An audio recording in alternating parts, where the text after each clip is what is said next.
Good morning, all. Welcome to Sriveda Defense Academy.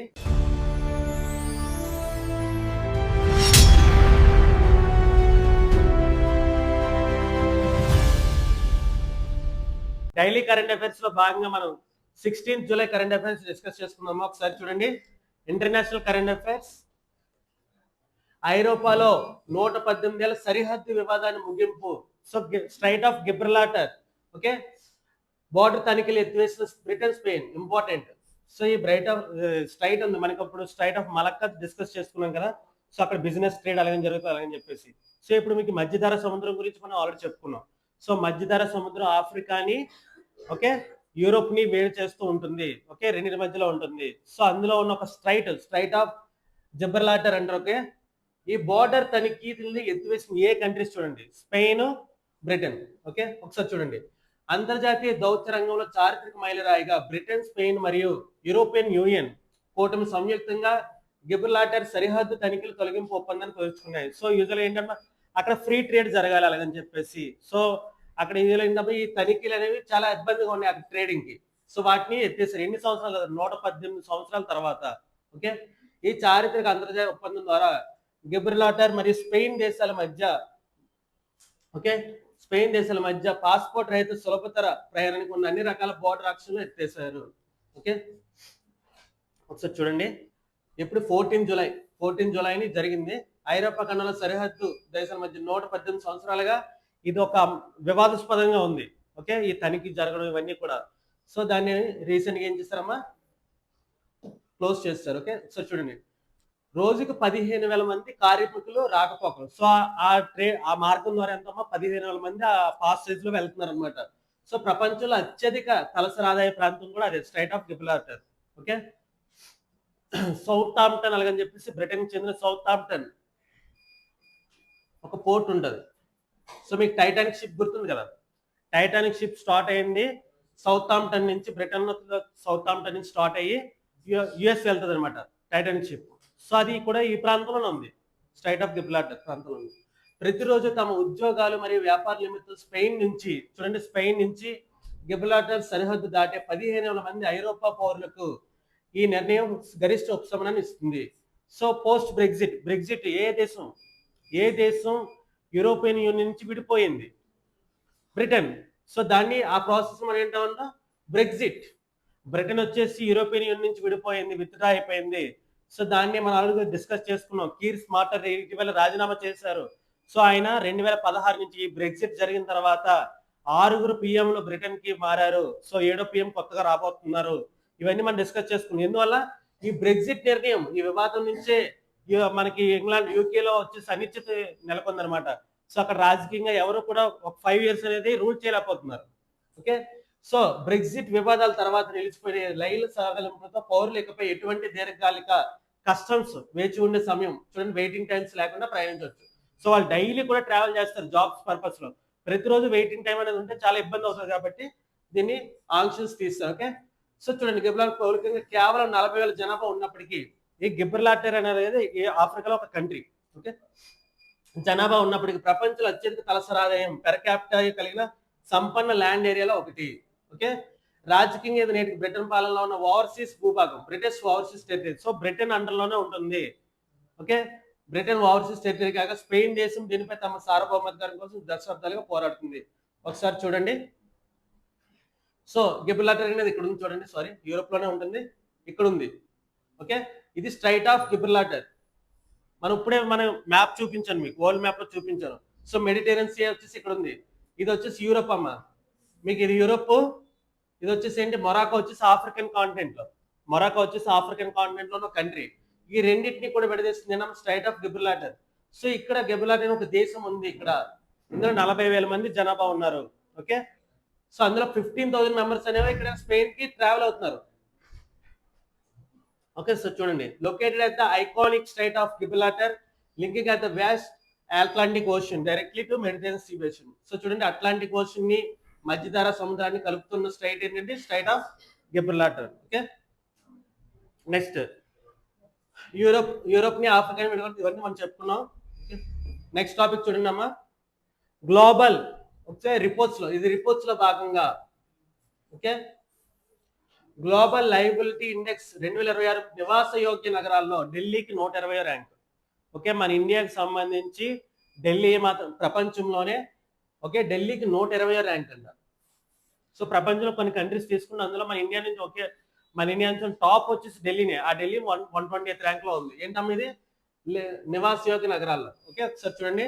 అంతర్జాతీయ ఆర్థిక విశ్లేషణ సంస్థ economist intelligence unit global liability index 2026 నివేదికను అధికారికంగా విడుదల చేసింది. సో ఈ రిపోర్ట్ ప్రకారం మొత్తం 173 నగరాలు తీసుకుంటే అందులో ఢిల్లీ వచ్చేసి ఎంతమ్మా 120 స్థానం.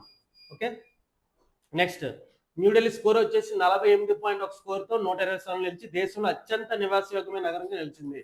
సో యాక్చువల్గా మన ఇండియాలో వింటర్ సీజన్లో ఢిల్లీ ఎవరు ఉండలేరు.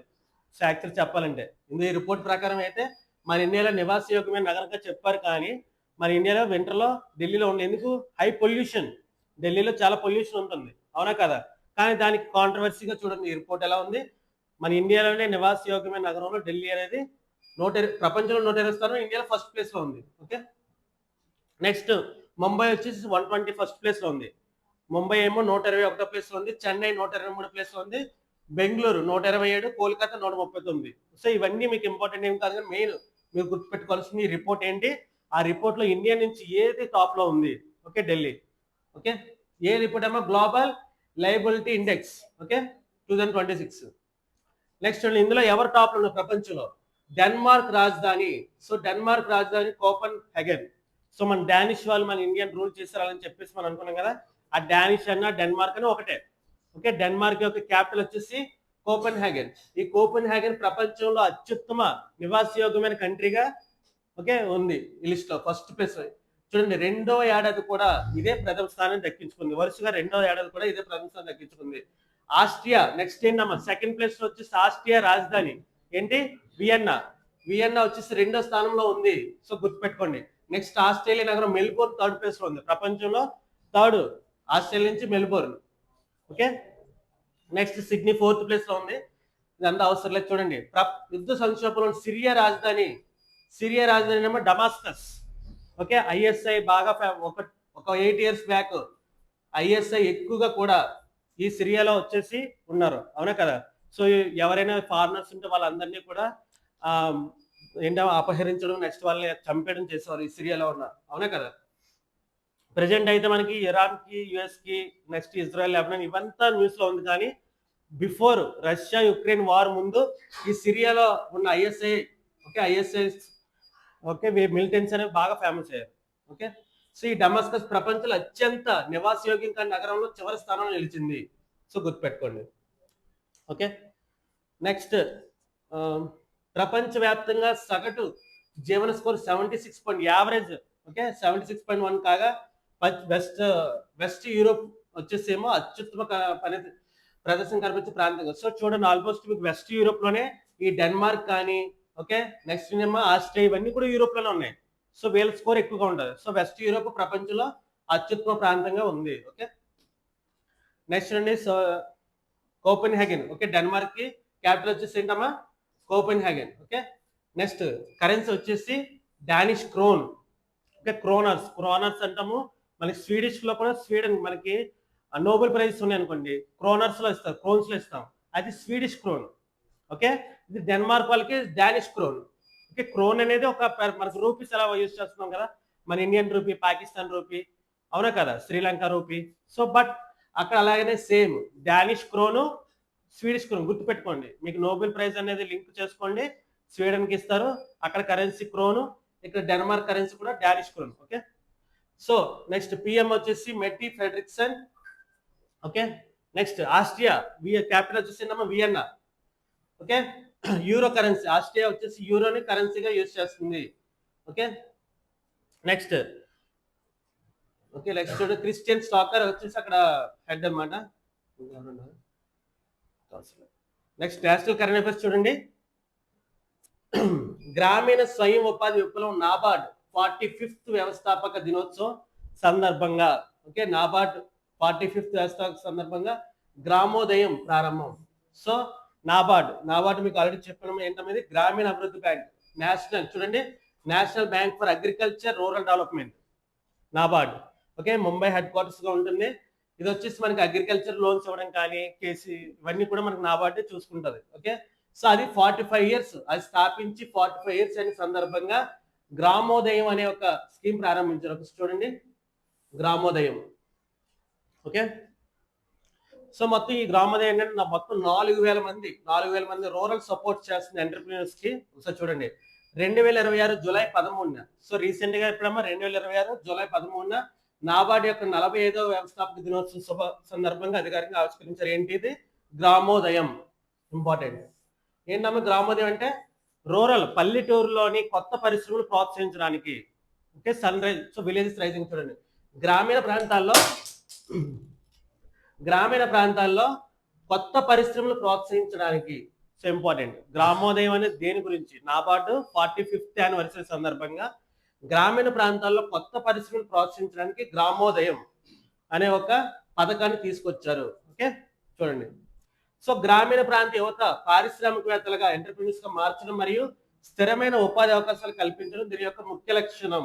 నెక్స్ట్ చూడండి, ఇంకా ఇంపార్టెంట్ లక్ష్యం చూడండి, దీని టార్గెట్ 4,000 మంది గ్రామీణ పారిశ్రామికవేత్తలు తయారు చేయాలి. సో గ్రామోదయం అనే పథకం ఎవరు వచ్చింది? సో ఏంటమ్మా నాబార్డ్ 45th యానివర్సరీకి తీసుకొచ్చారు నాబార్డ్లోని. నెక్స్ట్ దేనికమ్మా ఇది? విలేజెస్ లో పారిశ్రామికవేత్తలు తీసుకురావాలి. టార్గెట్ ఎంత? 4,000, 4,000 మంది గ్రామీణ పారిశ్రామికవేత్తలు సృష్టించే లక్ష్యంతో తెచ్చిన 3 సంవత్సరాల పైలట్ ప్రాజెక్ట్. సో ఇది ఎన్ని సంవత్సరాలమ్మా? 3 సంవత్సరాలు. ఇదంతా స్టేట్మెంట్స్ వస్తాయి మీకు బిట్. ఓకే, ఇలాంటి బిట్స్ అనే స్టేట్మెంట్ లో రావచ్చు. సో ఇది పైలట్ ప్రాజెక్ట్ 3 సంవత్సరాలకు తీసుకొచ్చారు. నెక్స్ట్ చూడండి, ఈ వినూత్న విద్యా ఉపాధి ప్రాజెక్ట్ నాబార్డ్ మరియు నేషనల్ స్కిల్ డెవలప్మెంట్. సో మనకి పారిశ్రామికవేత్తలు కదా, వాళ్ళ స్కిల్స్ కూడా కావాలి. So NABARD, NSDC, national skill development corporation సంయుక్తంగా రూపొందించాయి ఈ ప్రాజెక్ట్. నెక్స్ట్ చూడండి, దీన్ని క్షేత్రస్థాయిలో నిరుద్యోగులు చేరే బాధ్యత institute for industrial development IID సంస్థకు అప్పగించారు. నెక్స్ట్ చూడండి, ఈ పథకం కింద గ్రామీణ యువతకు వ్యాపార సూత్రాలు, ఆన్లైన్ కౌన్సిలింగ్ మరియు సరికొత్త వృత్తి విద్య నైపుణ్యాలు, డిజిటల్ హైబ్రిడ్ నైపుణ్యాలు ఉచితంగా నేర్పుతారు. డిజిటల్ హైబ్రిడ్ అంటే మనకి మనకి ఆన్లైన్ కౌన్సిలింగ్, సో ఆన్లైన్ లో చెప్తారు అనమాట. ఓకే, నెక్స్ట్ సరికొత్త టెక్నికల్ స్కిల్స్. ఓకే, ఇవన్నీ డిజిటల్ ఆన్లైన్ లో క్లాసెస్ ఉంటాయి, ఫిజికల్ గా కూడా చెప్తారు ఇవన్నీ కూడా. ఓకే, నెక్స్ట్ చూడండి, నాబార్డ్ ఎప్పుడమ్మా? 1982. ఓకే, 1982 ముంబై హెడ్ క్వార్టర్ గా వచ్చింది. నెక్స్ట్ చూడండి, ఇంపార్టెంట్, నాబార్డ్ అబ్రివియేషన్ చెప్పండి. National bank for agriculture and rural development. Okay, national bank for agriculture and rural development. చూడండి, అగ్రికల్చర్ కి రూరల్ డెవలప్మెంట్ కి ఒక బ్యాంక్ స్పెసిఫిక్ గా ఏమైనా ఉందంటే నాబార్డ్. ఏ ఇయర్ లో స్టార్ట్ అయింది? 1982. ఓకే, ప్రెజెంట్ చైర్మన్ ఎవరున్నారు? షాజీ కేవి గారు ఉన్నారు. ఓకే, నాబార్డ్ చైర్మన్ ప్రెజెంట్ ఎవరమ్మా? షాజీ కేవి. ప్రెజెంట్ ఎక్కడుంది headquarters? Mumbai. Okay,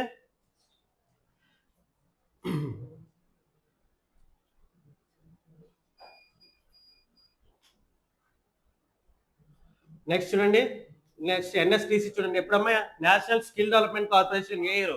2008. Headquarters ఎక్కడ ఉంది? New Delhi. Okay, operating and ministry of skill development and entrepreneurship. Okay, ఒకసారి చూడండి మొత్తం స్టాట్స్. నెక్స్ట్ చూడమ్మా, central vista redevelopment area renamed as Kartavya Bhavan area. So చూడండి, మీకు ఆల్రెడీ పార్లమెంట్ మనం కొత్తగా నిర్మించుకుంటున్నాం, దాని పేరు సెంట్రల్ విస్టా. మీకు ఆల్రెడీ మీకు ఏప్రిల్ మంత్ లో మీకు చెప్పాం ఇది. ఓకే, నెక్స్ట్ ఇక్కడ హైడ్రోజన్ బస్సెస్ కూడా, షటిల్ బస్సెస్ కూడా సెంట్రల్ విస్టాలో తిరుగుతున్నాయి అలాగని చెప్పేసి అనుకున్నాం. ఓకే, అక్కడ ఉన్న పేర్లు కూడా మార్చారు. ఓకే, పిఎంఓ ప్రధానమంత్రి ఆఫీస్ నేను సేవా తీర్థగా మార్చారు, ఇక్కడ నుంచి అలాగే పిలుస్తారని చెప్పేసి అనుకున్నాం. సో ఇప్పుడు ఏంటి, మనకి భవన సముదాయం కాంప్లెక్స్ మొత్తాన్ని ఏమని పిలుస్తున్నారు? కర్తవ్య భవన్ కాంప్లెక్స్. గుర్తుపెట్టుకోండి, ఢిల్లీలో రాజ్పథ్ పరిధిలో చారిత్రక మార్పు కర్తవ్య భవన్. ఓకే, కర్తవ్య భవన్ ఏరియా గా సెంట్రల్ వెస్ట్ అని పేరు మార్చారు. ఓకే, సో చూడండి, కేంద్ర ప్రభుత్వం దేశ రాజధాని ఢిల్లీలో అత్యున్నత పరిపాలనా కేంద్రం సెంట్రల్ విస్టా రీడెవలప్మెంట్ ఏరియా పేరుని. సో ఇది ఇంపార్టెంట్, కర్తవ్య భవన్. సో అక్కడ రాజ్పథ్ అని ఉంది కదా, దాన్ని కూడా పేరు మార్చారు కర్తవ్య పద్ అని చెప్పేసి. ఓకే, రాజ్పథ్ని కూడా పేరు మార్చారు. ఈ చారిత్రక మార్పు 2026 జూలై 12 నుంచి అమల్లోకి వచ్చింది. సో ఈ మంత్ జూలై 12 నుంచి ఇది అమల్లోకి రాగా, ఇకపై నోడల్ పరిధిలో ఉన్న అన్ని సచివాలయ భవనాల్ని కర్తవ్య భవన్ గ్రూప్, కర్తవ్య భవన్ కాంప్లెక్స్ గా పిలుస్తారు. ఓకే, మన సెంట్రల్ విస్టాలో హైడ్రోజన్ బస్సెస్ అనేది చెప్పుకున్నాం కదా చాలా సార్లు. సో దాన్ని ఇప్పుడు ఏం చెప్తాం అంటే కర్తవ్య భవన్ గ్రూప్ గా చెప్పుకున్నాం. సెంట్రల్ విస్టా పేరు మార్చేశారు. ఓకే, ఈ విఐపి జోన్ భారతదేశ సర్వోన్నత పరిపాలనా కేంద్రంగా రాష్ట్రపతి భవన్ నుండి ఇండియా గేట్ వరకు విస్తరించి ఉన్న చారిత్రక రాజమార్గం. So Rashtrapati Bhavan, India gate వరకు ఇదంతా కంప్లీట్ గా ఉంది. ఓకే, ఈ జోన్. నెక్స్ట్ చూడండి, కేంద్ర ప్రభుత్వ కామన్ సెంట్రల్ సెక్రటరీ ప్రాజెక్ట్ కింద అన్ని కేంద్ర మంత్రిత్వ శాఖలు ఒకే చోటకి తీసుకొచ్చు మొత్తం 10 భారీ అత్యాధునిక కార్యాలయ, మొత్తం 10 భారీ అత్యాధునిక కార్యాలయ భవనాలు నిర్మిస్తున్నారు. సో వీటిలో ఇప్పటికీ నిర్మాణం చేసిన 3 భవనాలు ఉన్నాయంట. సో కర్తవ్య భవనాలుగా పేరు మార్చారు. సో మీరు జస్ట్ గుర్తు పెట్టుకోవాల్సింది ఏంటంటే సెంట్రల్ వెస్ట్ అని ఏం పేరు మీద పెట్టారు, కర్తవ్య భవన్ కాంప్లెక్స్, గుర్తుపెట్టుకోండి. ఓకే, నెక్స్ట్ 2022 సెప్టెంబర్ లో పాత రాజ్పథ్ పేరుని చూడండి కర్తవ్య పథ్. ఓకే, రాజ్పథ్ పేరుని కర్తవ్య పథ్ కింద మార్చారు. ఓకే, ఇది కూడా ఆల్రెడీ ఇప్పుడు 2022లో జరిగింది. ఇది ఫస్ట్ దీన్ని మార్చారు రాజ్పథ్ అలాగని చెప్పేసి ఉంటది. బ్రిటిష్ కాలంలో కూడా దాని పేరు రాజ్పథే. సో మనకు రాజులనే లేరు కదా, ఇంకా పేరు రాజ్పథ్ అని ఎందుకు ఉంది అలాగని చెప్పేసి కర్తవ్య పద్ అంటే మనం డ్యూటీ చేయాలి అలాగని చెప్పేసి, కర్తవ్యం చేయాలి అలాగని చెప్పేసి రాజ్పథ్ని కర్తవ్య పద్ కింద 2022లో మార్చారు. సో ఈ భవన సముదాయాన్ని కూడా ఏమని పేరు మార్చారమ్మా, కర్తవ్య భవన్ కాంప్లెక్స్. ఓకే, నెక్స్ట్ పిఎంఓకి ఏం మార్చారు, సేవా తీర్థ్, ప్రధానమంత్రి కార్యాలయం సేవా తీర్థ్. ఈ 3 పేర్లు గుర్తుపెట్టుకోండి సరిపోతుంది. నెక్స్ట్ డిసెంబర్ 2025లో సేవా తీర్థ్గా నామకరణం చేశారు. ఓకే, పిఎంఓని. Next student central vista redevelopment project central public works department అండర్లో జరుగుతుంది. ఇది ministry of housing and urban affairs. Okay, అవసరం లేదు చూడండి. నెక్స్ట్ చూడండి అమ్మా, మనకి స్టేట్ కరెంట్ అఫైర్స్. ఉత్తరాంధ్ర ప్రగతి కోసం భోగాపురం విమానాశ్రయానికి అంతర్జాతీయ ఇమిగ్రేషన్ హోదా ఖరారు. సో మనకి విశాఖపట్నం ఎయిర్పోర్ట్ అనేది ఆగిపోతుంది, Bhogapuram airport international airport start అవుతుంది. ఓకే, అవును, విజయనగరానికి 25 km డిస్టెన్స్ లో ఉంది. ఓకే, ఇదంతా చెప్పుకున్నాం. సో ఉత్తరాంధ్రలో ప్రతిష్టాత్మక భోగాపురం విమానాశ్రయాన్ని ఇమిగ్రేషన్ మరియు ఫారినర్స్ యాక్ట్ నిబంధనల పరిధిలోకి తెస్తూ గెజిట్ విడుదల చేసింది. ఓకే, సో ఇక్కడి నుంచి మనకి ఏంటంటే ఇమిగ్రేషన్స్ అనేవి అక్కడ ఏర్పాటు చేసుకోవచ్చు. సో ఫారిన్ కంట్రీ వెళ్ళాలనుకుంటే మీరు సింగపూర్ కానీ దుబాయ్ కానీ వెళ్ళాలనుకుంటే మనకి ఏంటంటే ఇక్కడ ఇమిగ్రేషన్ అనేది ఇక్కడే వింగ్ అవుతుంది. ఓకే, ఇక్కడే ఉంటుంది మనకి. సో ఈ చట్టబద్ధమైన నోటిఫికేషన్ తో భోగాపురం విమానాశ్రయానికి దేశీయ మరియు విదేశీ ప్రయాణికుల తనిఖీ కొరకే ఇమిగ్రేషన్ చెక్ పోస్ట్ ఐసిపి హోదా లభించింది. సో ఇండియాలో 39వ కేటగిరీ 1 అంతర్జాతీయ విమానాశ్రయంగా చారిత్రక రికార్డుని సృష్టించింది. ఓకే, మన యాక్చువల్ జూలై 8 జూలై 9 ఇది స్టార్ట్ అవ్వాలని చెప్పేసి అనుకున్నాం. సో ఇంకా వర్క్ అవుతుంది. ఈ కేంద్ర ప్రభుత్వ లైసెన్స్ లభ్యత భోగాపురం నుండి విదేశీ నగరాలకు నేరుగా అంతర్జాతీయ విమాన సర్వీసులు నడపడానికి మార్గం సుగమైంది. సో ఇప్పుడు ఫ్లైట్ టికెట్స్ లో మీకు చూపిస్తుంది, రిఫ్లెక్ట్ అవుతూ ఉంటుంది. వన్స్ స్టార్ట్ అయిన తర్వాత ఇక్కడ ఇమిగ్రేషన్ ఉంటే మనకి ఇంటర్నేషనల్, ఇప్పుడు మనకి ఆల్రెడీ వైజాగ్ నుంచి సింగపూర్కి, మలేషియాకి, ఇంతకుముందు కొలంబో, దుబాయ్, ఈ 4 సర్వీసులు ఉండేవి. ఓకే, సో ఇప్పుడు మళ్ళీ ఇక్కడ భోగాపురంలో మనకి ఇంటర్నేషనల్ ఫ్లైట్స్ అనేవి రన్ అవుతాయి. నెక్స్ట్ ఈ ప్రతిష్టాత్మక అంతర్జాతీయ సరిహద్దు నోటిఫికేషన్ కేంద్ర ఎవరిచ్చారమ్మా, హోంశాఖ, సెంట్రల్ హోమ్ మినిస్టర్ అదనపు కార్యదర్శి నితేష్ కుమార్ వ్యాస్ చట్టబద్ధంగా జారీ చేశారు. సో ఇక్కడ ఎక్కడ ఉంది మనకి భోగాపురం వచ్చేసి విజయనగరం జిల్లా పరిధిలో ఓకే ఉంది. నెక్స్ట్ ఇది ఏంటమ్మా, గ్రీన్ ఫీల్డ్ ఎయిర్పోర్ట్ ఎవరు నిర్మించారు, జిఎంఆర్ గ్రూప్. ఓకే, ఎవరు నిర్మించారు, GMR group. Green field airport అంటే చెప్పాం కదా మనం ఆల్రెడీ, అక్కడ ఎటువంటి కన్స్ట్రక్షన్ లేదు. సో అలాంటి వాటిని Visakhapatnam international airport GMR Visakhapatnam international airport limited సంస్థ ప్రతిష్టాత్మకంగా నిర్మించింది. మీకు హైదరాబాద్ లో కూడా జిఎంఆర్ వాళ్ళే. ఓకే, నెక్స్ట్ చూడండి ఇమిగ్రేషన్ చెక్ పోస్ట్ డెఫినేషన్స్, ఇదంతా అవసరం లేదంతా. నెక్స్ట్ చూడండి తిరుపతి పుణ్యక్షేత్రానికి 750 కోట్లు ఎలా డెవలప్ చేస్తున్నాం, city of lakes and tanks. So important చూడండి, just single line bit, city of lakes and tanks గా ఏ పుణ్యక్షేత్రాన్ని అంటే తిరుపతి, ఏ రాష్ట్రం ఉంది, ఆంధ్రప్రదేశ్. ఓకే, మెగా ప్రాజెక్ట్ ఆమోదం. సో ఆంధ్రప్రదేశ్ ప్రభుత్వం ప్రసిద్ధ ఆధ్యాత్మిక నగరం తిరుపతిని సరికొత్తగా మార్చేందుకు ఏంటమ్మా ఇక్కడ లేక్, ట్యాంక్స్ అంటే ఏంటి, చెరువులు. ఓకే ఓకే, లేక్స్ అంటే మనకి సరస్సులు అంటాం కదా, శివని కూడా ప్రతిష్టాత్మక మెగా మాస్టర్ ప్లాన్ ఆమోదం తెలిపింది. ఈ ఆధ్యాత్మిక నగర అభివృద్ధి మరియు సుందరీకరణ పనులకు ఏకంగా 750 కోట్ల రూపాయలు ప్రత్యేక నిధులు కేటాయించింది. ఓకే, దీన్ని ఏ పేరుగా మార్చారు చూడండి, city of lakes and tanks, చెరువుల నగరంగా మార్చడం దీని యొక్క ముఖ్య ఉద్దేశం. నెక్స్ట్ చూడండి, ఈ ప్రాజెక్ట్ ముఖ్య ఉద్దేశం తిరుపతిలో భారీ వరదల ముప్పు, ఫ్లడ్ రిస్క్ నుండి కాపాడడం, సో భూగర్భ జలాలు పెంచడం. సో దేనికమ్మా, తిరుపతిలోని ఉన్న వరదల ఫ్లడ్ రిస్క్ నుంచి కాపాడాలి. ఓకే, సో ఎక్కువ చెరువులు నిర్మిస్తే ఫ్లడ్ రిస్క్ అనేది తగ్గుతుంది. ఓకే, అది కూడా తగ్గొచ్చు, ఎందుకమ్మా వాటర్ స్టోరేజ్ కెపాసిటీ పెరుగుతూ ఉంటుంది. సో అని కూడా నెక్స్ట్ అండి, గ్రౌండ్ వాటర్ లెవెల్స్ పెరగడం. సో ఇది యొక్క మెయిన్ ఎయిమ్. ఓకే, నెక్స్ట్ ఇందులో చూడండి, పేరూరు చెరువు, పేరూరు లేక్ నుండి ఆవిల చెరువు, ఆవిల లేక్ వరకు గల 5 కిలోమీటర్ల పొడవైన ప్రాచీన కాలువను పూర్తిగా పునరుద్ధరిస్తారు. సో ఆల్రెడీ ఉన్న ఒక కాలువ ఉంది, ఎక్కడ పేరూరు చెరువు నుంచి ఆవిల చెరువుకు ఒక 5 కిలోమీటర్ల కాలువ ఉంది, దాన్ని మళ్ళీ మనం రెన్యువేట్ చేస్తారు దీన్ని. ఓకే, తిరుపతిలోని ఆవిల చెరువు పరిసరాలకు ట్యాంక్ బండ్ తరహాలో అత్యంత సుందరమైన పర్యాటక మరియు వినోద కేంద్రంగా మారుస్తారు. చూడండి, ట్యాంక్ బండ్ లో మనకి యూజువల్ గా బోటింగ్ ఉంటుంది, మధ్యలో బుద్ధుడి విగ్రహం, మరి హైదరాబాద్ లో చూస్తారు కదా ట్యాంక్ బండ్ లో. సో దాని ప్రకారం దానిలానే సేమ్ దాని నమూనాలో తిరుపతిలో ఉన్న ఆవిల చెరువు, ఏ చెరువుని, ఆవిల చెరువు దగ్గర సుందరమైన పర్యాటక కేంద్రంగా మారుస్తున్నారు. ఓకే, ఈ అంతర్జాతీయ పర్యావరణ ప్రాజెక్టు కొరకు జర్మనీకి చెందిన KfW development bank. Okay, so ఎవరి నుండి మనం దీనికి ఎంత అమౌంట్ తీసుకున్నారమ్మా, జర్మనీకి చెందిన బ్యాంక్ నుంచి మొత్తం 750 కోట్లు, 500 కోట్ల రూపాయలు విదేశీ రుణాన్ని సేకరించారు ఈ ప్రాజెక్ట్ కి. ఓకే, మొత్తం 750 కోట్లు, అందులో 500 కోట్ల రూపాయలు KfW డెవలప్మెంట్ బ్యాంక్ జర్మనీకి చెందింది, దాని నుంచి తీసుకున్నారు. ఓకే, నెక్స్ట్ చూడండి, నెక్స్ట్ టాపిక్ చూడండి, నదీ జలాల వివాదాలు పరిష్కారం, తుంగభద్ర బేసిన్ కొరకే 9 మంది సభ్యులతో కేంద్రంతో హై పవర్ కమిటీ ఏర్పాటు. సో మనకు ఆల్రెడీ చెప్పుకున్నాం, వాటర్ ట్రిబ్యునల్స్ అనేది దేనికి, మనకు స్పెసిఫిక్ గా అంతర్రాష్ట్ర నదీ జల వివాదాలు పరిష్కరించడానికి అలాగని చెప్పేసి ఆర్టికల్ నెంబర్ 262 ఇవన్నీ కూడా చెప్పుకున్నాం. సో అప్పుడు చూడండి, తుంగభద్ర వచ్చేసి మనకి 3 స్టేట్స్, మనకి సీఎం చంద్రబాబు నాయుడు గారు, నెక్స్ట్ తెలంగాణ రేవంత్ రెడ్డి గారు, డికే శివకుమార్, నెక్స్ట్ కర్ణాటక, ఈ ముగ్గురు కలిపి కూడా ఒక గేట్ ఓపెన్ చేశారు. రీసెంట్ గా కరెంట్ అఫైర్స్ డిస్కస్ చేసుకున్నాం, అవునా కదా. సో ఇప్పుడు ఒక కమిటీ ఏర్పాటు చేశారు. చూడండి, కేంద్ర జలశక్తి మంత్రిత్వ శాఖ కృష్ణా నది ఉపనది అయిన తుంగభద్ర పరివాహక ప్రాంత సమస్యలు. చూడండి, తుంగభద్ర రివర్ ఎక్కడ చూడండి, ఒకసారి మ్యాప్ చూడండి, ఇది కృష్ణా నది. ఓకే, మహారాష్ట్రలో స్టార్ట్ అయ్యి మన ఏపీలోకి ఆంధ్ర తెలంగాణ బార్డర్ కింద ఫామ్ అవుతూ వస్తుంది. సో తుంగభద్ర వచ్చేసి కర్ణాటకలో స్టార్ట్ అయ్యి ఇక్కడ చూడండి, అతిపెద్ద ఉపనది, కృష్ణా నదికి అతిపెద్ద ఉపనది తుంగభద్ర.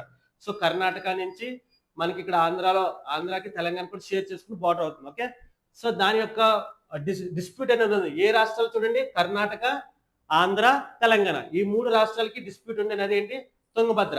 సో తుంగభద్ర మీద కర్ణాటక వాళ్ళు ఒక ప్రాజెక్ట్ నిర్మించారనుకోండి, మనకి ఆంధ్ర వచ్చేసి తెలంగాణ వచ్చేసి మనకు అబ్జెక్ట్ రైజ్ చేస్తున్నారు. ఓకే, వాటర్ అనేది మనకు రావట్లేదు అని చెప్పేసి.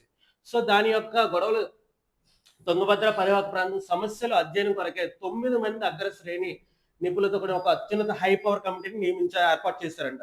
సో ఈ కమిటీ నదీ పరివాహక ప్రాంతంలో చట్టపరమైన, సాంకేతిక, పరిపాలన పరమైన అన్ని రకాల క్షేత్రస్థాయి లోపాలకు క్షుణ్ణంగా పరిశీలిస్తుంది. ఓకే, సో కమిటీ ఏర్పాటు చేస్తారు, దేని గురించి చూడండి, ఆ కమిటీకి చైర్మన్ ఎవరు చూసి సరిపోద్ది. ఓకే, నెక్స్ట్ ఈ కమిటీ నేరుగా తుంగభద్ర బోర్డు, ఓకే, తుంగభద్ర బోర్డుతో పాటు భాగస్వామ్య రాష్ట్రాల ఆంధ్రప్రదేశ్, తెలంగాణ, కర్ణాటక ప్రభుత్వాల నీటి పారుదల అధికారులతో చర్చ జరుపుతుంది. నెక్స్ట్ ఈ కమిటీ యొక్క నివేదిక ఖచ్చితంగా 6 నెలల్లో పరిమిత కాలంలో సమర్పించాలి. సో ఇంపార్టెంట్, మీ గ్రూప్స్ లో ఎక్కువ కూడా ఇలాంటి బిట్స్ అడుగుతారు. రీజనల్ బిట్స్ ఎప్పుడైనా వస్తే ఎంత సమయంలో సమర్పించాలి ఆ కమిటీకి ఎవరని చెప్పి 6 మంత్స్. ఓకే, 6 మంత్స్ టైం ఇచ్చేదానికి. నెక్స్ట్ చూడండి, మహబూబ్ నగర్ జిల్లా సరిహద్దుల వ్యవస్థాపకంగా మారిన రాజోలి బండ డైవర్షన్ స్కీమ్. సో ఆల్రెడీ తెలంగాణలోని రాజోలి బండ డైవర్షన్ స్కీమ్ అలాగే, ఓకే, డైవర్షన్ స్కీమ్ కింద ఒక ఆనకట్ట నిర్మించారు. సో ఇది వివాదాస్పదంగా మారింది 3 రాష్ట్రాల మధ్య. ఓకే, సో ఉన్నత స్థాయి జాతీయ కమిటీ కేంద్ర ప్రభుత్వ అత్యున్నత సాంకేతిక సంస్థ కేంద్ర జలవనరుల సంఘం, so central water commission senior సభ్యుడు అధ్యక్షుడిగా వ్యవహరిస్తారు. సో ఈ committee high power committee members ఎంతమంది, 9 మంది. ఈ 9 మంది కమిటీకి చైర్మన్ ఎవరుగా వ్యవహరిస్తారు, సెంట్రల్ వాటర్ కమిషన్ సీనియర్ సభ్యుడు. ఇంపార్టెంట్ చూడండి, సెంట్రల్ వాటర్ కమిషన్ లో ఉన్న సీనియర్ ఎవరైతే ఒక మెంబర్ ఉంటారు కదా, ఒక సీనియర్ మెంబర్ వచ్చేసి ఈ కమిటీకి అధ్యక్షుడిగా వ్యవహరిస్తారు. ఓకే, సో ఇంపార్టెంట్ చూడండి, కేంద్ర జలశక్తి సంఘం. ఓకే, జలశక్తి మినిస్టర్ కి ఎవరమ్మా మినిస్టర్, మనకి సిఆర్ పాటిల్. ఓకే, ఒకసారి చూడండి, తుంగభద్ర రివర్ హైడ్రోజియోగ్రఫీ ఆల్రెడీ మనం చెప్పుకున్న మ్యాప్ లో చూడండి సరిపోద్ది ఈ 3 రాష్ట్రాల గురించి. Next science and technology. Tawang వ్యాలీలో అద్భుతం 158 ఏళ్ల తర్వాత అరుణాచల్ ప్రదేశ్ లో అరుదైన హిమాలయ పుష్పం పునరుద్ధరణ. సో ఆల్మోస్ట్ తవాంగ్ వ్యాలీ అంటే మీకు తవాంగ్ అని గుర్తు రావాల్సిన ప్రాంతం అమ్మా అరుణాచల్ ప్రదేశ్. ఓకే, తవాంగ్ అనేది అరుణాచల్ ప్రదేశ్. చైనా క్లెయిమ్ చేస్తుంది దీన్నే, తవాంగ్ వ్యాలీ చైనా అలాగని చెప్పేసి, మనది అలాగని చెప్పేసి. అరుణాచల్ ప్రదేశ్ మొత్తం కూడా చైనా అని చెప్తుంది. ఓకే, టిబెట్ లో భాగం అని చెప్తుంది. ఇంకా ఎస్పెషల్ గా తవాంగ్ అనేది చెప్పి టిబెట్ లో భాగం అని చెప్పేసి చైనా క్లెయిమ్ చేస్తుంది. సో అటువంటి వ్యాలీలోని 158 సంవత్సరాల తర్వాత ఒక పుష్పం అనేది మళ్ళీ కనిపించిందంట. ఆల్మోస్ట్ 158 ఇయర్స్ తర్వాత. సో రీసెంట్ గా దాన్ని గుర్తించారు. సో చూడండి అదేంటో. వృక్ష శాస్త్రంలో అత్యంత అరుదైనగా భావించే ముదురు ఊదా రంగు. ఓకే, సో ఒక ఈ ఫ్లవర్ చూడండి ఎలా ఉంటుంది. ఫ్లవర్ వచ్చేసి హిమాలయన్ ఆల్పైన్ పుష్పం సైనాంతస్ హుకేరి. సైనాంతస్ హుకేరి. సో బ్రిటిష్ టైంలోనే దీన్ని రిజిస్టర్ చేశారు వాళ్ళు. బ్రిటిష్ టైంలో దీన్ని రిజిస్టర్ చేశారు. సో తర్వాత మళ్ళీ ఇది కనిపించలేదు, ఒక పుష్పించలేదు అనమాట. సో అరుణాచల్ ప్రదేశ్ మళ్ళీ ప్రత్యక్షమైంది. ఓకే, ఈ అద్భుత పుష్పాన్ని చైనా సరిహద్దులో వ్యూహాత్మకమైన Tawang, okay, Indo China border లో ఉన్న తవాంగ్ జిల్లాలో పరిధిలో మాగో గ్రామం గల చునా వ్యాలీలో శాస్త్రవేత్తలు కనుగొన్నారు. చునా వ్యాలీ ఎక్కడ ఉందమ్మా? మాగో గ్రామం.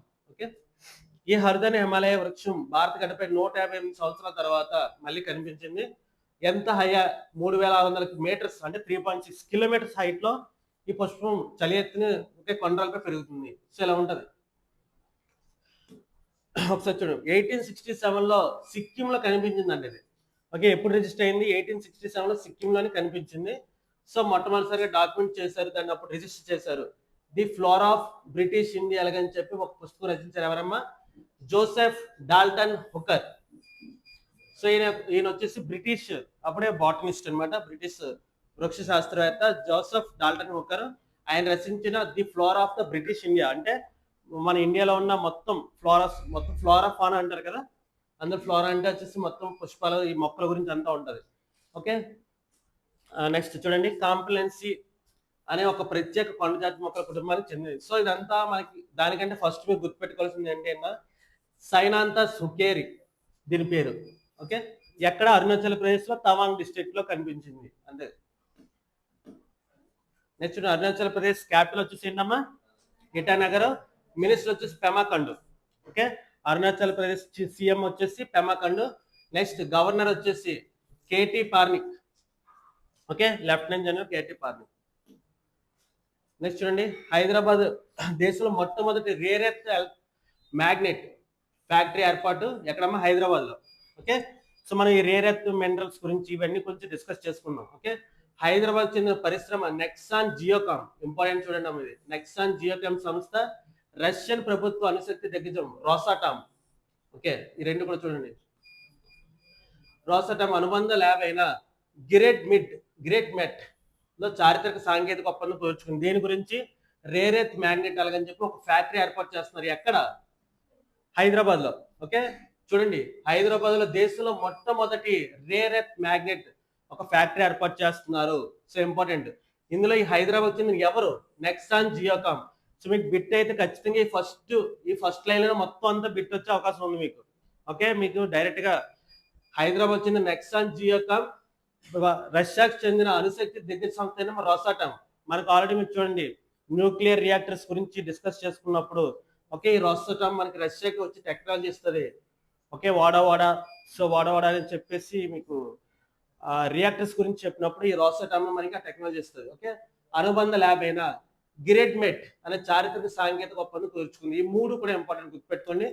ఈ వ్యూహాత్మక ఒప్పందాలు భారతదేశం మొట్టమొదటి ఇంటిగ్రేటెడ్ అరుదైన ఖనిజాలు రేర్ ఎర్త్ పర్మనెంట్ మ్యాగ్నెట్ ఫ్యాక్టరీని ఏర్పాటు చేసింది. సో ఇండియాలో ఇదే ఫస్ట్. ఇండియాలో ఫస్ట్ ఎక్కడ? హైదరాబాద్ లోనే. ఏంటన్నది? Rare earth permanent magnet factory.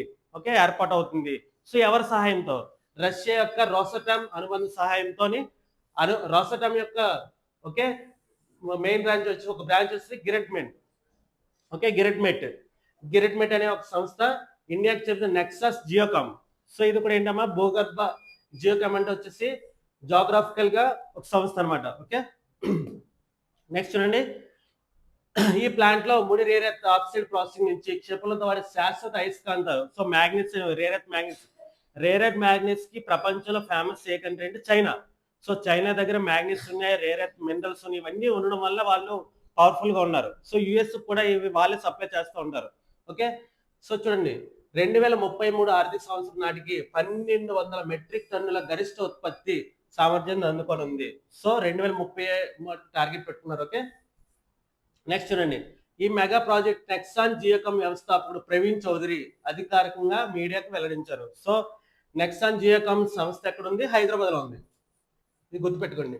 ఈ నెక్సాన్ జియోకామ్ సంస్థే ఈ రేర్ ఎర్త్ మ్యాగ్నెట్ ప్రొడక్షన్ చేస్తుంది. ఓకే, సో ఆయన వ్యవస్థాపకుడు ప్రవీణ్ చౌదరి మీడియాకు చెప్పారు. దీనివల్ల బెనిఫిట్ ఏంటంటే మనకి ఎలక్ట్రిక్ వాహనాలు, సో ఈవీస్, డ్రోన్స్, అంతరిక్ష రాకెట్ లో వాడే అత్యాధునిక neodymium iron boron NdFeB, neodymium ferrous boron, okay, iron boron అయస్కాంతాలు తయారు చేస్తారు. సో ఇవన్నీ ఏంటంటే మనకి రాకెట్స్ లో, అంతరిక్ష రాకెట్ లో వాడే అయస్కాంతాలు, డ్రోన్స్, ఈవీ వెహికల్స్. మనం చూడండి, ఈవీ వెహికల్స్ చాలా కాస్ట్ ఉంటాయి. సో ఫ్యూచర్ లో ఒకవేళ 2031కి 33కి మనకి ప్రొడక్షన్ జరిగితే మనకి ఈవీ బైక్స్ కాస్ట్ తగ్గుతుంది. ఎందువల్ల మనం ఇంపోర్ట్స్ మీద డిపెండెన్సీ తగ్గుతుంది. ఓకే, మన ఇండిజినియస్ గానే మనం రేర్ ఎర్త్ మ్యాగ్నెట్స్ తయారు చేయొచ్చు. Next rare earth elements exactly 17 elements. Okay, మొత్తం 17 ఎలిమెంట్లు. రేర్ ఎర్త్ మినరల్స్ ఎన్ని? యూపీఎస్సీ ప్రిలిమ్స్ అడిగారు రీసెంట్ గా. 17 ఎలిమెంట్లు units inside the periodic table. Okay, అందులో 15 హెవీ ల్యాంటనైడ్స్, 15 ల్యాంటనైడ్స్ ఉన్నాయి, హెవీ ల్యాంటనైడ్స్. దాంతో పాటు scandium and yttrium. Okay, scandium, yttrium మనకి top 20 to 30 periodic table. Okay, scandium ఉంటుంది. ఓకే, 21 అనుకుంటా. Okay, scandium, titanium 21 number, atomic number వచ్చేసి scandium 21. Okay, global market monopoly China present చెప్పాను కదా, ప్రపంచంలో 90% చైనా మాత్రమే ఈ రేర్ ఎర్త్ మినరల్స్ మ్యాగ్నెట్స్ కూడా చైనా ఆక్యుపై చేసింది. సో చూడండి, మోనోపోలీ అంటే ఏంటో మీకు ఎకానమీలో మోనోపోలీ అంటే వేరే ఎవరు కూడా పోటీ లేడు, ఆ ఒక్కలే ప్రొడ్యూసర్ అనమాట. సో వాళ్ళు మాత్రం కంప్లీట్ గా ఉంటారు. So currently stands certified as the absolute global leader controlling over 90% of the global rare earth processing pipelines. ఎవరు? చైనా. సో మీరు చైనా గురించి చూడండి, ఈ చైనాలో న్యాచురల్ రేర్ ఎర్త్ మినరల్స్ దొరుకుతాయి వాళ్ళకి న్యాచురల్ గా కూడా. సో చూడండి, రాసటామ్ గురించి, రాసటామ్ 2007 ఎక్కడమ్మా? Inside Moscow. ఓకే, సరిపోద్ది అవసరం. నెక్స్ట్ పెర్సన్స్ న్యూస్, యుద్ధ సంక్షోభంలో ఓకే ఉక్రెయిన్ మంత్రివర్గ ప్రక్షాళనలో భాగంగా ఓకే ప్రధానమంత్రి యూలియా స్వైరిడెంకో రాజీనామా. సో మనకి ఉక్రెయిన్ రష్యా వార్ జరుగుతుంది. ఉక్రెయిన్ కి రష్యాకి, అవునా కదా? ఉక్రెయిన్ క్యాపిటల్ ఏంటి? మనం నిన్నే క్లాస్ లో చెప్పుకున్నాం. Ukraine capital Kyiv. Okay, Ukraine యొక్క ప్రెసిడెంట్ ఎవరమ్మా? జెలెన్స్కీ, అవునా కదా? సో ఉక్రెయిన్ లో జెలెన్స్కీ ఉన్నారు. నెక్స్ట్ ప్రైమ్ మినిస్టర్ ఉన్నారు. ప్రైమ్ మినిస్టర్ పేరేంటి? Yulia Svyrydenko. Okay, Yulia Svyrydenko ఈవిడ రీసెంట్ గా రాజీనామా చేశారు. ఈ యుద్ధ ప్రభావం వల్ల రాజీనామా చేశారు. ఓకే, మనకి ఇంగ్లాండ్ లో కీర్ స్మార్టర్ రిజైన్ చేశారు. ఓకే, సో యుక్రెయిన్ లో కూడా సేమ్ జరుగుతుంది. చూడండి, రష్యా యుద్ధ సంక్షోభాల నేపథ్యంలో ఉక్రెయిన్ రాజకీయాల్లో కీలక పరిణామంగా ఆ దేశ ప్రధానమంత్రి యూలియా స్వైరిడెంకో తమ పదవికి అధికారికంగా రాజీనామా చేశారు. ఓకే, సో చూడండి ఎందుకు ఉక్రెయిన్ అధ్యక్షుడు జెలెన్స్కీ చేపట్టిన భారీ మంత్రివర్గం. సో జెలెన్స్కీ ఏం చెప్పారంటే వాళ్ళ యొక్క మంత్రివర్గాన్ని మార్చాలనే ఉద్దేశంతో ఓకే భాగంగా రాజీనామా జరిగింది. సో మంత్రివర్గంలో మెయిన్ ఎవరైతే ప్రైమ్ మినిస్టర్ వాళ్ళనే మార్చేశారు. ఓకే, చూడండి 39 సంవత్సరాల వయసులోనే ఉక్రెయిన్ దేశ తొలి మహిళా ప్రధానిగా బాధ్యత చేపట్టారు 2025లో. 2025లో Ukraine first women prime minister ఎవరంటే యూలియా స్వైరిడెంకో. ఓకే, రష్యాతో జరుగుతున్న యుద్ధం, రష్యా ఉక్రెయిన్ వార్ ప్రారంభమైన తర్వాత ఆ దేశంలో జరిగిన 4వ అతిపెద్ద క్యాబినెట్ మార్పు ఇది. సో క్యాబినెట్ మారుస్తూ ఉన్నారనమాట. సో వారికి ఎవరైతే మనకు అనుకూలంగా లేరో, కొంతమంది ఉక్రెయిన్ వాళ్ళు అనుకూలంగా లేరు. సో జెలెన్స్కీ పంతం పట్టేసి ఆ వార్ని కంటిన్యూ చేస్తున్నాడు. చాలా మంది ఉక్రెయిన్ వాసులు చనిపోతున్నారు, చాలా లాస్ అవుతున్నాం అలాగే చెప్పేసి ఉక్రెయిన్ వాసులు కూడా అంటున్నారు. సో ఉక్రెయిన్ యాక్చువల్గా హ్యాపీ కంట్రీ. సో వాళ్ళు మంచిగా ఈ ఏమంటమ్మా మనకి సన్ఫ్లవర్ ఆయిల్ కూడా ఉక్రెయిన్ నుంచి ఎక్కువగా ప్రొడ్యూస్ చేస్తారు ప్రపంచంలో, సన్ఫ్లవర్ ఆయిల్. సో ఇవన్నీ కూడా జరుగుతుంది, హ్యాపీ కంట్రీ. సో ఎప్పుడైతే వార్లోకి ఎంటర్ అయిందో వాళ్ళ యొక్క పాపులేషన్ అంతా కూడా చాలా సఫర్ అవుతున్నారు. సో వాళ్ళే అగెనిస్ట్ గా ఉన్నారనమాట. సో అలాంటప్పుడు ఏం చేస్తారంటే వీళ్ళు క్యాబినెట్ మార్చేస్తూ ఉంటారు. వాళ్ళకి అనుకూలంగా, వారికి ఎవరైతే అనుకూలంగా ఉంటారో వాళ్ళు ప్లేస్ చేసుకుంటూ ఉంటారు. సో అందులో భాగంగా ప్రైమ్ మినిస్టర్ కూడా మార్చేస్తారు. ఓకే, నెక్స్ట్ ఉక్రెయిన్ క్యాపిటల్ వచ్చేసి కీవ్. ప్రజెంట్ కరెన్సీ వచ్చేసి ఉక్రెయిన్ హృనియా. Okay, Ukrainian హృనియా. నెక్స్ట్ చూడండి, వార్ వచ్చేసి 2022లో స్టార్ట్ అయింది. 24 ఫిబ్రవరి 2022లో స్టార్ట్ అయింది. ఓకే, నెక్స్ట్ చూడండి, ఎస్ జానకి గారు, ప్రముఖ గాయని ఎస్ జానకి గారు రీసెంట్ గా చనిపోయారు. ఓకే, ఎస్ జానకి మనకి గాన కోకిల అంటారు ఇవన్నీ మనకి. నెక్స్ట్ చూడండి, వృద్ధాప్య ఆరోగ్య సమస్యల కారణంగా చనిపోయారు. Present night angle of south India అంటారు. ఈవెన్ ఏంటమ్మా, night angle of south India అని కూడా పిలుస్తారు. సో 1957 నుంచి 2017 వరకు 60 ఏళ్ళు ఈవిడ సింగ్ పాడారంట. ఓకే, నెక్స్ట్ చూడండి, ఈవిడికి మొత్తం చూడండి 48,000 కంటే ఎక్కువ పాటలు పాడారు. 4 అత్యున్నత జాతీయ చలనచిత్ర అవార్డు, నేషనల్ ఫిల్మ్ అవార్డ్స్ కూడా వచ్చినాయి ఈవిడికి. ఓకే, నెక్స్ట్ ఇంత అవసరం లేదులే, జస్ట్ ఆవిడ పేరు గుర్తుపెట్టుకుని ఆవిడ ఏంటి, ఏ రంగానికి చెందిన వాళ్ళు, సినీ రంగంలో ఓకే, చాలా సింగింగ్. నెక్స్ట్ చూడండి, ఐబిఆర్డి నుండి 820 మిలియన్ల రుణం, లేబుల్ ప్లానెట్ గ్రాంట్ సహాయం. ఓకే, వరల్డ్ బ్యాంక్ ప్రకటించిన $890 మిలియన్, $890 మిలియన్. ఐబిఆర్డి వచ్చి వరల్డ్ బ్యాంక్ లో చూడండి, వరల్డ్ బ్యాంక్ 1944లో బ్రిటన్ వుడ్ కాన్ఫరెన్స్ లో వరల్డ్ బ్యాంక్ ఐఎంఎఫ్ ఫామ్ అయ్యని చెప్పాం కదా. అసలు యాక్చువల్ వరల్డ్ బ్యాంక్ ఫస్ట్ పేరేంటమ్మా, ఐబిఆర్డి. మనం అడుగు దీని గురించి కూడా చెప్పుకున్నాం, రీకన్స్ట్రక్షన్ డెవలప్మెంట్. సో ప్రపంచవ్యాప్తంగా అన్ని కూడా ఏంటమ్మా, సెకండ్ వరల్డ్ వార్ తర్వాత నాశనం అయిపోయాయి కదా. సో రీకన్స్ట్రక్షన్ చేయాలని చెప్పి international bank for reconstruction and development IBRD start చేసి దాన్నే రూపాంతరం చెంది వరల్డ్ బ్యాంక్ కింద మారింది తర్వాత. సో ఓకే, ఐబిఆర్డి వచ్చేసి చూడండి 890 మిలియన్ల రుణం దేనికి ఇచ్చిందంటే లేబుల్ ప్లానెట్ గ్రాంట్ సహాయం కింద. ఓకే, ఒకసారి చూడండి, ఇందులో అత్యధికంగా international bank for reconstruction and development మంజూరు చేసింది అంటే $820 మిలియన్. దీంతో పాటు $60 మిలియన్ రాయితీ రుణాన్ని, సో వాళ్ళు సబ్సిడీ ఇచ్చారు $60 మిలియన్ టెక్నాలజీ ఫండ్ సమకూర్చింది. సో దేనికోసం చూడండి, ఈ అంతర్జాతీయ నిధులు దేశంలో రూఫ్ టాప్ సోలార్ గ్రిడ్లు పెంచడం. సో మనకి ఇండియాలో వచ్చేసి రూఫ్ టాప్ సోలార్ గ్రిడ్లు ఇంకా అందరికి పెంచాలి అని చెప్పేసి స్వదేశీ సోలార్ ప్యానెల్ తయారీ రంగాన్ని డొమెస్టిక్ మ్యానుఫ్యాక్చరింగ్ బలోపేతం చేయాలి. So DSR, non DSR panels అని ఉంటాయి. సో ఇండిజినియస్ గా తయారైన ప్యానెల్స్ మాత్రమే ఇక్కడ నుంచి వాడాలి అలాగని చెప్పేసి చెప్పారు. ఓకే, ఈ దేశ హరిత ఇంధన రంగంలో భారీగా విదేశీ మరియు ప్రైవేట్ పెట్టుబడులు ఆకర్షించడానికి డిజైన్ చేయబడింది. ఓకే, ఈ ప్రాజెక్ట్ ద్వారా సోలార్ రంగంలో $4.2 బిలియన్ ప్రైవేట్ పెట్టుబడుల్ని సమీకరించి వరల్డ్ బ్యాంక్ మద్దతు ఇస్తుంది. నెక్స్ట్ చూడండి, ఐబిఆర్డి కూడా సేమ్ వరల్డ్ బ్యాంక్ లో ఒక భాగం. ఐబిఆర్డి ఫస్ట్ ఐబిఆర్డి స్టార్ట్ అయిన తర్వాత వరల్డ్ బ్యాంక్ గా రూపాంతరం చెందింది ఇయర్ 1944. సో ఎక్కడమ్మా headquarters, Washington DC. Okay, next చూడండి, అంతర్జాతీయ రాజకీయాల అత్యంత ప్రభావవంతమైన నేత ఖతార్ దేశ మాజీ అమీర్ Sheikh Hamid bin Khalifa. So actual పెర్సన్సీ న్యూస్ లో మధ్యలో ఒక ఐబిఆర్డి మిస్ అయింది, కానీ ఒకసారి చూడండి, ఖతార్ కి చెందిన Mohammed bin Khalifa Ali Thani. So recent గా మీరు న్యూస్ పేపర్ చూస్తే ఇతని పేరు వచ్చింది, ఒక లాస్ట్ నిన్న న్యూస్ పేపర్, మొన్న న్యూస్ పేపర్ లో మీకు హెడ్ లైన్ లో వచ్చింది. సో ఇతని గురించి ఒక మ్యాగజైన్ ఒకటి రాశారు అనమాట, ఏంటమ్మా ఖతార్ లో. సో ఖతార్ అలాగని చెప్పేసి మనకి చెప్పాలంటే అనంతపురం డిస్ట్రిక్ట్ కంటే చిన్న కింగ్డమ్ అనమాట, చిన్న దేశం కానీ well developed country Qatar. Okay, Qatar capital వచ్చేసేయండి దోహా. ఓకే, ఖతార్ క్యాపిటల్ వచ్చేసి దోహా. సో మనం యూఏఈ గురించి చెప్పుకున్నాం, యూఏఈలో మీకు క్లియర్ గా చెప్పాను ఎన్ని, ఒక ఎమిరేట్స్ అని, అలాగే ఎమిరేట్స్ అని ఉంటాయి, యునైటెడ్ అరబ్ ఎమిరేట్స్. సో ఒక్కొక్క ఎమిరేట్ కి ఒక ఎమీర్ అనే ఉంటారు. సో అక్కడ ఉన్న కింగ్ ని మనం ఎమీర్ అంటాం. సో అలా ఖతార్ లో కూడా అంటే అరబ్ కంట్రీ, అన్ని అరబ్ నేషన్స్ అనమాట. సో అందులో వచ్చేసి ఎవరమ్మా, ఖతార్ దేశ మాజీ అమీర్ షేక్ మహమ్మద్ బిన్ ఖలీఫ్ అల్ థానీ అనేవారు ఒక ఎమీర్. ఖతార్ అనే దేశానికి ఎమీర్ అనమాట అతను. సో ఆయన రీసెంట్ గా చనిపోయారు. సో అంత చిన్న దేశం, ఒకప్పుడు ఖతార్ కి ఎటువంటి కూడా ఐడెంటిఫికేషన్ లేదు, ఖతార్ కి ఎటువంటి ఐడెంటిఫికేషన్ లేదు, చాలా చిన్న దేశం. ఓకే, కానీ ప్రపంచవ్యాప్తంగా వెల్ డెవలప్డ్ నేషన్ ఇప్పుడు ఒకటి ఖతార్. సో దాన్ని డెవలప్ చేసిన వాళ్ళు ఎవరు అంటే ఇతనే.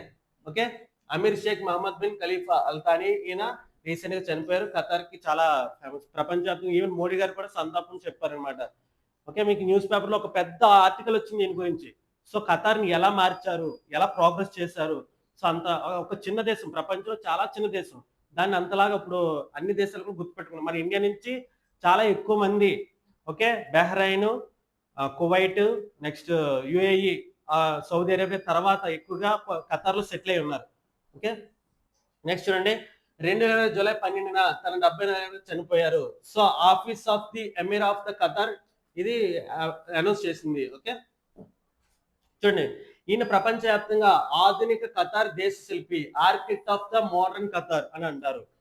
ఓకే, అత్యంత సంపన్న దేశంగా మార్చడంలో ఈయన ప్రముఖ పాత్ర. 1995 నుంచి 2013 వరకు ఖతార్ దేశ అత్యున్నత పాలకుడిగా ఎమీర్, మనం చెప్పాం ఎమీర్స్ అంటే ఏంటని, విధులు నిర్వహిస్తారు. సో ఈ నిర్ణయం చూడండి, 1996 లో ప్రపంచ ప్రసిద్ధ అల్ జజీరా, ఓకే, అంతర్జాతీయ శాటిలైట్ న్యూస్ ఛానల్ ప్రారంభించబడింది. మీరు యూజువల్ గా మన కరెంట్ అఫైర్స్ గురించి డిస్కస్ చేసినప్పుడు కానీ ఈ అల్ జజీరా న్యూస్ వెబ్సైట్స్ మీకు వస్తాయి.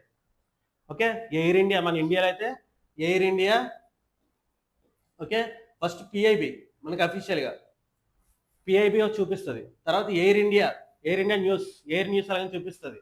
ఓకే, అల్ జజీరా కూడా మనకి ఇండియాలో కూడా ఉంది ఇది. ఓకే, అల్ జజీరా న్యూస్ కూడా ఈ ఎక్కువగా అరబ్ న్యూస్ ఎక్కువ ఫోకస్ చేస్తుంది అనమాట. సో 1996 లో ప్రపంచ ప్రసిద్ధ అల్ జజీరా అంతర్జాతీయ శాటిలైట్ న్యూస్ ఛానల్ ప్రారంభించబడింది ఆయన నిర్ణయంతోనే. నెక్స్ట్ చూడండి, ఈ మీడియా సంస్థ చిన్న దేశమైన ఖతార్కు అంతర్జాతీయ దౌత్యరంగంలో సర్వోన్నత సాఫ్ట్ పవర్ మరియు గ్లోబల్ గుర్తింపు లభించాయి. ఓకే, నెక్స్ట్ చూడండి, స్పోర్ట్స్. భారత మహిళా క్రికెట్ జట్టు లండన్ లో లార్డ్స్ మైదానంలో జరిగిన ఏకైక టెస్ట్ మ్యాచ్ లో ఇంగ్లాండ్ ని 270 పరుగులు. సో చూడండి, క్రికెట్ పుట్టినిల్లు అంటే ఏంటంటారమ్మా, లార్డ్స్, అవునా కదా, మక్కా ఆఫ్ క్రికెట్ అన్నా, మదీనా ఆఫ్ క్రికెట్ అన్నా లార్డ్స్ అంటాం. సో క్రికెట్ పుట్టిందే లార్డ్స్ లోని. మెర్లిన్ క్రికెట్ క్లబ్ ఎంసిసి ఎక్కడ ఉందంటే లార్డ్స్. ఓకే, సో అలా మనకి 1983లో మనకి వరల్డ్ కప్ గెలిచాం కదా, సో అది కూడా లార్డ్స్ లో గెలిచారు. First India world cup Lord's లో గెలిచారు. ఓకే, ఒకసారి చూడండి, అందులో మన ఉమెన్ క్రికెట్ టీం రీసెంట్ గా ఒక టెస్ట్ మ్యాచ్ గెలిచింది. సో అదే హిస్టరీ అనమాట. ఓకే, చూడండి, భారత మహిళా క్రికెట్ జట్టు లండన్ లార్డ్స్ మైదానంలో జరిగిన ఏకైక టెస్ట్ మ్యాచ్, ఒకే ఒక టెస్ట్ మ్యాచ్ లో 270 పరుగుల తేడాతో ఇంగ్లాండ్ ఓడించి రికార్డ్ సృష్టించింది. సో 457 లక్ష్యంతో దిగిన ఇంగ్లాండ్ జట్టు సో 186 అవుట్ అయిపోయారు. ఓకే, జస్ట్ ఇదంతా స్టాట్స్ చూడండి సరిపోద్ది, మన జస్ట్ హిస్టరీ రిపీట్ అయింది చూసుకుంటారు. నెక్స్ట్ చూడండి, లార్డ్స్ క్రికెట్ గ్రౌండ్ ఎప్పుడమ్మా 1814 లో స్టార్ట్ అయింది. 1814 ప్రపంచంలో అతి ప్రాచీన ground. Next Merlin cricket club MCC 1787 లో ఫామ్ అయింది. ఓకే, నెక్స్ట్ చూడండి, దేశ క్రీడల సరికొత్త సంచలనం ఐఎస్ఎస్ఎఫ్ వరల్డ్ కప్ లో భారత ఆర్మీ మహిళా షూటర్, సో ఇండియన్ ఆర్మీకి చెందిన మహిళా షూటర్ నీరు తండాకి స్వర్ణ పథకం. సో మనకు వరల్డ్ కప్ లో ఐసీసీ ఎలాగో, సో షూటింగ్ లో ఐఎస్ఎస్ఎఫ్ ఎలాగా. ఓకే, సో చూడండి, భారత సైన్యానికి చెందిన మహిళా షూటర్ నీరు తండా, పేరు చూడండి, నీరు తండా అంతర్జాతీయ షూటింగ్ క్రీడలో సరికొత్త రికార్డ్ సృష్టించారు, స్వర్ణ పథకాన్ని గెలుచుకున్నారు. ఓకే, అంతర్జాతీయ షూటింగ్ సమాఖ్య, okay, international shooting sports federation, ISSF అంటే ఏనమ్మా, international shooting sports federation world cup చరిత్రలోనే ట్రాప్ షూటింగ్ విభాగంలో గోల్డ్ మెడల్ గెలిచిన మొట్టమొదటి భారతీయ మహిళ. సో ఇక్కడ ఏంటంటే మన ఇండియా ఫస్ట్. సో ఇండియా నుంచి ఎవరు కూడా ఇప్పటివరకు కూడా ఐఎస్ఎస్ఎఫ్ గోల్డ్ మెడల్ గెలుచుకోలేదు. మన ఇండియా నుంచి ఎవరమ్మా, పేరు చూడండి, నీరు తండా. ఓకే, సో ఈ పేరు చూడగానే ఆవిడ ఏ స్పోర్ట్ అని మీరు గుర్తుపెట్టుకోవాలి. సో ఆవిడ రీసెంట్ గా ఏ అచీవ్మెంట్ చేశారు, ఈ మూడు గుర్తుపెట్టుకుని సరిపోద్ది. నెక్స్ట్, ఈ చారిత్రక అంతర్జాతీయ క్రీడా మేళ విజయం ఇటలీలో ప్రసిద్ధ లొనాటో. సో ఎక్కడ జరిగింది ఈ స్పోర్ట్స్ అంటే, ఇటలీలో జరిగింది, లొనాటో నగరంలో జరిగింది. ఓకే, సో ఫ్రాన్స్ అంతకుముందు ఛాంపియన్ అయిన ఫ్రాన్స్ కి చెందిన ఓకే కారోల్ కార్మినియర్ ని ఓడించారు. సో లాస్ట్ టైం ఈవిడ మాజీ champion. So ISSF gold medal last time ఈవిడికి వచ్చింది, కారోల్ కార్మినియర్, ఆవిడని ఓడించి ఈవిడ గెలుచుకున్నారు. ఓకే, చూడండి, నీరు తండ హర్యానాలో, ఏ స్టేట్ అంటే హర్యానాలో జింద్ జిల్లాకి. మనం ఇప్పుడే జింద్ నుంచి సోనిపట్ లాస్ట్ క్లాస్ లో డిస్కస్ చేస్తున్నాం కదా, ఫస్ట్ హైడ్రోజన్. సో జింద్ జిల్లాకు చెందిన సాధారణ రైతు కుటుంబం నుంచి వచ్చారు. ఈమె సైన్యంలో నాయక్ సుబేదార్, సైన్యంలో గ్రేడ్స్ ఉంటాయమ్మా, సుబేదారు, నాయక్ సుబేదార్, ఇవన్నీ కూడా గ్రేడ్స్ ఉంటాయి. నాయక్ సుబేదార్ హోదాలో దేశానికి సేవలు అందిస్తున్నారు. ప్రజెంట్ ఆవిడ ఆర్మీలో వర్క్ చేస్తూనే స్పోర్ట్స్ లో ఇన్వాల్వ్ అయ్యారు. ఓకే, సో మధ్యప్రదేశ్ లో మో నగరంలో భారత సైన్యం అత్యున్నత షూటింగ్ శిక్షణ కేంద్రం. ఓకే, ఎక్కడుంది, మధ్యప్రదేశ్ లో మో. సో షూటింగ్ కి భారతదేశం తరఫున మధ్యప్రదేశ్ లో మో అనే నగరంలో ఈవిడ కోచింగ్ తీసుకుంది. నెక్స్ట్ చూడమ్మా, ఇంటర్నేషనల్ షూటింగ్ స్పోర్ట్ ఫెడరేషన్ ఎప్పుడమ్మా 1907 లో ఫామ్ అయింది. చూడండి మీకు ఫిడే వచ్చేసి చెస్ కి, ఐసీసీ క్రికెట్ కి, సో అలా షూటింగ్ కి ఇది main. Okay, global agency. Okay, next ఎక్కడుంది మనకి హెడ్ క్వార్టర్స్ ఎక్కడుంది? మ్యూనిచ్. Okay, Munich Germany. మనకి యూజువల్ గా ఫిఫా ఇవన్నీ ఇక్కడ స్విట్జర్లాండ్ లో ఉంటాయి. సో ఇది చూసుకోండి, ఇది ఒకటి. షూటింగ్ వచ్చేసి జర్మనీలో ఉంది, మ్యూనిచ్. ఓకే, నెక్స్ట్ ప్రెసిడెంట్ ఎవరమ్మా? లూసినో రోసి. లూసినో రోసి వచ్చేసి ప్రెసిడెంట్. ఓకే, నెక్స్ట్ చూడండి, ప్రాక్టీస్ బీచ్ చూద్దాం ఒకసారి. యూకే కింగ్డమ్, స్పెయిన్ మరియు యూరోపియన్ యూనియన్ సంయుక్తంగా ఏ సరిహద్దు ఆంక్షల తొలగింపు చారిత్రక ఒప్పందం కుదుర్చుకున్నాయి? ఏంటమ్మా? గిబ్రలాటర్ స్ట్రైట్ ఆఫ్ గిబ్రలాటర్. నెక్స్ట్ ఆ కంట్రీలో 40,000 మెంబర్స్ ఎంప్లాయీస్ ఉన్నారు, డైలీ 15,000 ట్రావెల్ చేస్తూ ఉంటారు. సో వాళ్ళకి ఎటువంటి ఇమిగ్రేషన్స్ అనేవి లేకుండా, సో ఇమిగ్రేషన్స్ లేకుండా ఏ కంట్రీస్ అంటే ఏంటమ్మా? Spain, UK. Okay, European union countries ఎన్ని ఉంటాయి మనకి? 27 కంట్రీస్. అవునే కదా? యూరోపియన్ యూనియన్ లో 27 దేశాలు ఉన్నాయి. బ్రిటన్ అనేది అంతకు ముందు ఉండేది 28 దేశాలతో ఉండేది. అది బ్రిటన్ విడిపోయింది, బ్రెగ్జిట్ అయిపోయింది. తర్వాత ఇప్పుడు 27 దేశాలు. నెక్స్ట్ యూకే, స్పెయిన్ ఉంటాయి. యూరోపియన్ యూనియన్ హెడ్ క్వార్టర్స్ ఎక్కడ? బ్రసెల్స్, బెల్జియం దేశం బ్రసెల్స్ లో. నాటో యొక్క head quarters NATO head quarters, European head quarters కూడా ఒక దగ్గరే. బెల్జియం దేశం, యూరోపియన్ కంట్రీ బెల్జియం. ఆ బెల్జియం దేశం చాక్లెట్లు ఫేమస్ బెల్జియం, అది కూడా గుర్తుపెట్టుకోండి. ఆ బెల్జియం క్యాపిటల్ అయిన బ్రసెల్స్ లోనే యూరోపియన్ యూనియన్ హెడ్ క్వార్టర్స్ కూడా ఉంది. ఓకే, నెక్స్ట్ చూడండి, ఢిల్లీలో పరిపాలనా కేంద్రం సెంట్రల్ విస్టా రీడెవలప్మెంట్ ఏరియా పేరుని కేంద్ర ప్రభుత్వం ఏ విధంగా మార్చింది? కర్తవ్య భవన్ ఏరియా. ఓకే, కర్తవ్య భవన్ ఏరియా. పిఎంఓని సేవా తీర్థి కింద మార్చింది, రాజ్పథ్ని కర్తవ్య పథ్ కింద మార్చింది. ఇవన్నీ రీసెంట్ గా జరిగాయి. ఓకే, రీసెంట్ గా సెంట్రల్ వెస్టర్న్ కర్తవ్య భవన్ ఏరియాగా మార్చారు. ఓకే, సెంట్రల్ వెస్టా అత్యాధునిక ప్రధానమంత్రి కార్యాలయ భవన సంబంధానికి ఏ పేరు పెట్టారమ్మా? సేవా తీర్థ్. నెక్స్ట్, కేంద్ర హోంమంత్రి ఇమిగ్రేషన్ చెక్ పోస్ట్ హోదా కల్పిస్తూ అధికారిక గెజెట్ విడుదల చేసిన ఏపీలో విమానాశ్రయం ఏంటి? భోగాపురం ఎయిర్పోర్ట్ 39th కేటగిరీ 1 లో.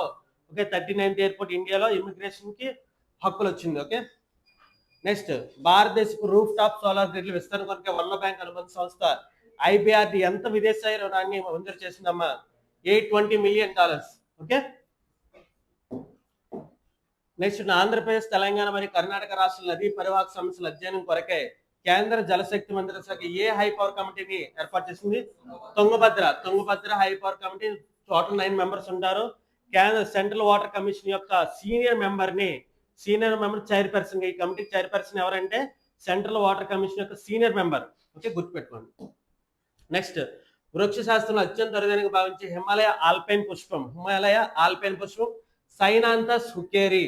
ఓకే, సైనాంతస్ హుక్కేరి 158 తర్వాత ఫస్ట్ సిక్కిం లో కనిపించింది. సిక్కింలో 158 తర్వాత అరుణాచల్ ప్రదేశ్ ఏ లోయలో ప్రత్యక్షమైంది?